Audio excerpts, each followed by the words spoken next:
አሰላሙ አሌይኩም ወረህመቱላሂ ወበረካቱ። ዱትዬ ሰላም ናቸው ወይ? እኔ ሰላም ነኝ አልሐምዱሊላህ ረብል ዓለሚን። እንዲሁም ክርስቲያን ወገኖቼ ሰላም ብያለሁኝ። ብያላችሁበት አላህ ይጠብቃችሁ፣ አላህ ይጠብቀን፣ ሀገራችንን መላ ሰላም ያድርግልን። እና እንዴት ናችሁልኝ ሀባይብ? አበረታቱኝ እስኪ ላይክ፣ ሸር፣ ሰብስክራይብ አድርጉ፣ አይከፈልበት እምላችኋለሁኝ ሀባይብ። እናም እንዴት ናችሁልኝ? ሰላም ናችሁ ወይ? ዛሬ ምን ልላችሁ መሰላችሁ? በስደት ለምንኖር በተለይ ደግሞ ለመዲያም ቅመሞች ማለት ነው።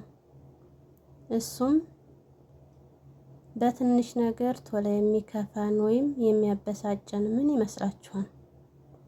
አንደኛ የምንበላው የምንጠጣው አጥተን አይደለም።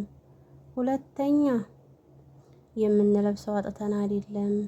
ሶስተኛ ደመወዛችን አንሶና አይደለም።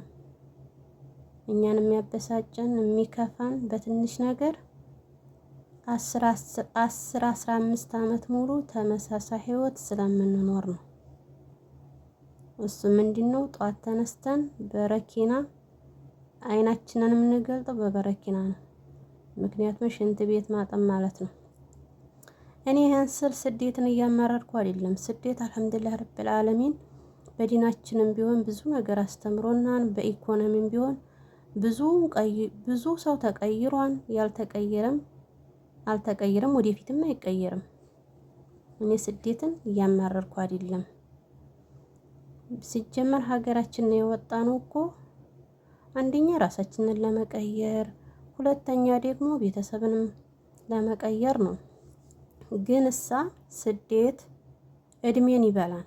እሱ ምን መሰላችሁ? ሀገር ገብተን ቤተሰብ ጋር መኖር እየፈለግን አለመግባት። ምክንያቱም ይችን ሳላረጋት ይህን ሳላረገው ይሄ ነው። አግብተን መውለድ እየፈለግን አለማግባት። ይሄንም ደግሞ ስደት ትዳር ይከለክላል ልትሉን ትችላላችሁ። አይደለም እሱ ሳይሆን ወይም ቦታ ሳልገዛ ቤት ሳልሰራ ወርቅ ሳለብስ ቤተሰቦችን ችግር ሳላወጣ እንዴት ብዬ ስንል ጊዜያችን እየተቃጠለ ነው ማለት ነው። ይሄ ነው እና ነው እንጂ እኔ ስደትን እያመረርኩ አይደለም። አልሐምዱሊላህ ረብል ዓለሚን ለአላህ ምስጋና ይገባው። ስደት ብዙ ነገር አስተምሮናል፣ ብዙ ሰው ተቀይሯል ማለት ነው። እናም እንደዛ ነው እላችኋለሁኝ ሀባይብ። አበረታቱኝ በመልካምነት ላይክ፣ ሸር፣ ሰብስክራይብ አድርጉ። በያላችሁበት ሰላማችሁ ይብዛልኝ።